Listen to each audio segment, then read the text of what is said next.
안녕하세요. 조세영 변호사입니다. 오늘은 노년기 치매로 인한 상속 분쟁과 그 해결 방법이라는 주제를 가지고 와봤습니다. 고령화가 가속되면서 치매 유병률 자체가 함께 높아지고 있습니다. 이때 증여라든지 상속 문제가 같이 얽히게 되면 가족 간의 법률 분쟁으로 비화되게 되거든요. 이 문제에 대해서 자세히 이야기 나눠보겠습니다. 법적으로는 의사 능력이 없을 때 이루어진 증여만이 무효가 되는 거거든요. 의사 능력이라는 거는 내가 어떤 행동을 하고 이 행동은 어떤 의미를 가지고 그걸 잘 이해한 상태로 합리적으로 판단해서 자기 의사를 결정할 수 있는 능력을 말을 하는 겁니다. 근데 이제 실제로 울산지방법원에 판결이 있었는데요. 80대 노인이 치매를 앓고 계시다가 딸이 1억 원 이상 인출된 사실을 나중에 알게 됐습니다. 이때 이제 사회복지사를 상대로 소송을 제기를 했지만 증거 부족으로 패소를 했습니다. 단순히 이제 치매 진단만으로는 증여한 행위 자체가 무효다라고 보기는 어렵다라는 것이 이런 사례를 통해 알 수 있는 거예요. 근데 핵심은 말씀드렸던 당시에 이제 증여할 수 있는 의사 능력이 없었다라는 것을 입증하는 것이 제일 중요한데요. 진단서, 진료 기록, 간병 일지, 그리고 가족의 증언이나 녹음, 영상 자료 등을 토대로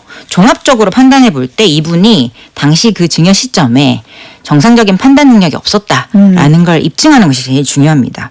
예를 들어서 뭐 중증도 치매 진단을 받았던 아버지가 큰아들에게 재산을 증여한 사건이 있었는데요. 작은 아들이 장기 입원 기록 그리고 감정 촉탁 결과 등을 제출해서 결국 증여 무효 판결을 받아낸 사례도 있었습니다. 주로 간병을 한 자녀가 있고 또 뭐 신경을 거의 안 쓰는 자녀가 있을 수도 있습니다. 그래서 실제로 수년간 간병을 해온 자녀가 증여를 받고 나서 이건 부모님이 나를 생각해서 직접 주신 것이다 라고 주장을 하는 경우가 많은데요. 법원은 이런 대가성 주장을 어떻게 입증을 하느냐 그 부분을 중요하게 봅니다. 그러니까 일단 증여가 됐으면 증여 자체로는 유효하게 보는 상태이고 증여가 무효라고 주장하는 측에서 이 아버님이 당시에 의사능력 없이 증여 행위를 했다라는 점을 입증해야 되는 것인데요.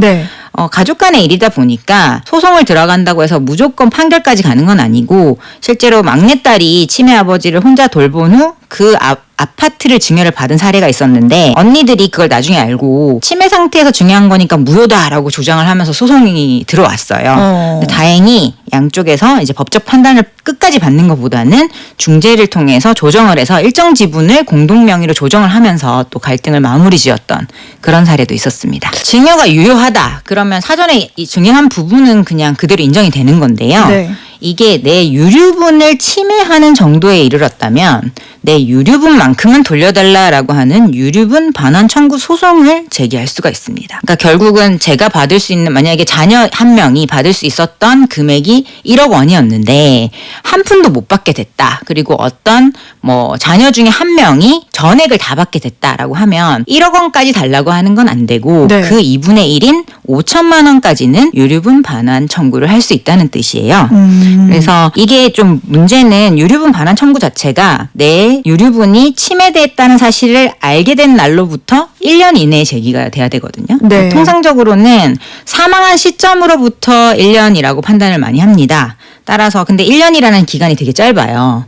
뭐 돌아가시고 나서 이것저것 정리하고 슬프고 또 막 여기 뭐 장례 절차 지르고 하다 보면 1년이 금방 가는데요. 그래서 치매로 인한 증여가 무효라고 주장하는 소송을 제기를 하는 동시에 통상은 예비적으로 만약에 이게 무효가 아니더라도 유류분이라도 돌려달라라고 하는 예비적 주장까지 같이 나와서 소송을 하는 경우가 많이 있습니다. 1순위 상속인의 경우에는 2분의 1이라고 보시면 됩니다. 치매 진단을 받았다고 해서 유언장이 자동으로 무효가 되거나 그런 절차는 없습니다. 유언 당시 판단 능력이 있었는가를 기준으로 따져봐야 되는 거예요. 그래서 실제 사례로 치매 진단을 받기는 했지만 이건 네가 고생해서 내가 주는 거다라는 명확한 말과 함께 유산을 물려준 유언이 녹음과 증인 진술로 입증이 된 경우가 있었는데 이때는 이 증여는 당연히 유효다. 그러니까 이 유언이 유효다라고 인정된 판결이 있었습니다. 다만 유언 당시에 인지 능력이 있었다라는 것을 좀 잘 입증해 놓을 필요가 있습니다. 안 그러면 또 다툼이 될 수도 있으니까요. 예를 들어서 뭐 유언 작성 전후에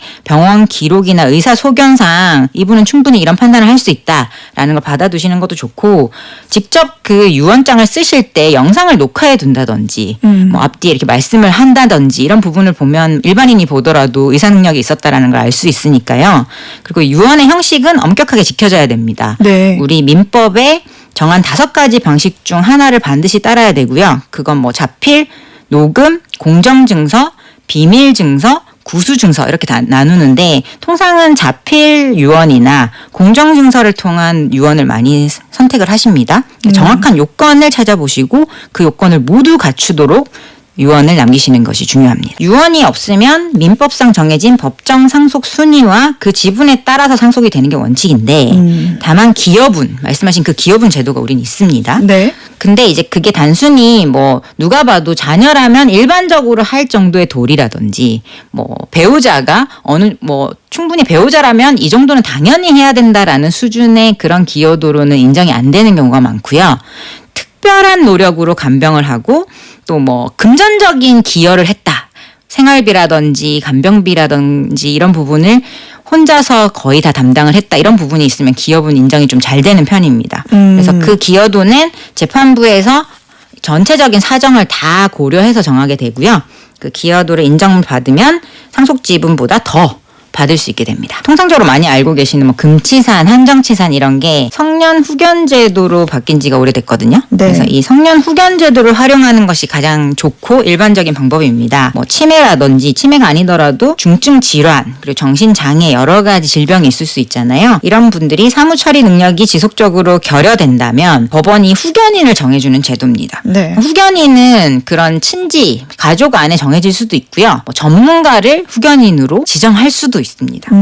그 후견인으로 지정된 사람은 치매 어르신을 대신해서 예금을 인출한다든지 생활비를 쓴다든지 부동산을 관리하거나 관련된 법률 행위를 할 수가 있습니다. 법원을 통해서 신청을 해야 되는데요. 본인이 이제 내가 많이 아파져서 신청을 해야겠다라고 판단하시면 본인도 물론 가능하고요. 그 외에 배우자, 사촌 이내 친족 그리고 그 가족이 마땅히 없는 경우에는 지방자치단체장도 할 수가 있습니다. 그 신청인이 법원에다가 성년 후견 개시 심판 청구를 하게 되면요. 법원이 이 치매 환자의 상태를 평가해서 후견인을 선임하는 절차를 진행을 하는데요. 이 과정이 보통 한 2, 3개월 이상 걸리고요. 그 정신 감정을 해야 됩니다. 이분이 과연 의사 능력이 제대로 있는지 없는지.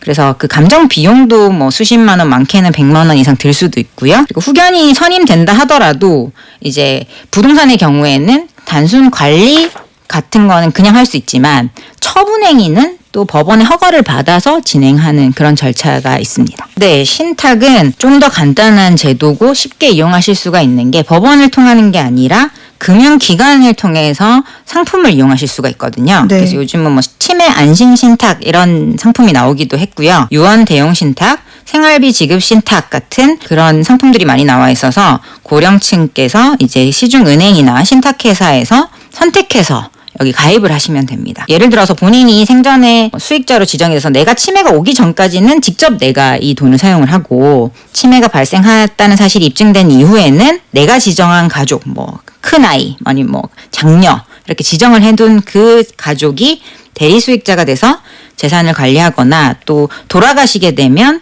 자녀들에게 이렇게 자동 분배되도록 자유롭게 설정을 할 수가 있습니다. 그래서 법원 신청 절차 없이 금융기관을 통해서 이용할 수 있기 때문에 좀 더 편리하고 미리 상담받기도 좀 자유롭다 이렇게 보시면 되겠습니다. 좀 건강할 때 영정사진 찍는다 그런 말씀 많이 나누듯이 네. 내가 건강을 더 유지할 거지만 그냥 혹시나 모를 미래를 대비해서 유언장을 작성해 두시거나 신탁 설계를 준비하시는 쪽이 좋습니다. 그리고 미리미리 가족 간의 허심탄회하게 대화를 통해서 나는 의사가 이런데 너희는 어떻게 생각하니? 라고 해서 대화를 좀 나눠두시는 게 나중에 이제 자녀들끼리의 분쟁이라든지 이런 걸 좀 막을 수가 있고요. 또 그 내용도 법적인 효력이 있는 문서로 남겨두시는 것이 가장 안전하다. 그러니까 좀 약간 정이 없어 보이더라도 실제로는 조금 더 딱딱하게 해놓는 것이 나중에 보면은 오히려 화목하고 좋은 결과를 이끌어낼 수 있기 때문에 그 부분 약간 불편하시더라도 미리 준비해 두시는 것이 좋지 않을까 생각이 됩니다.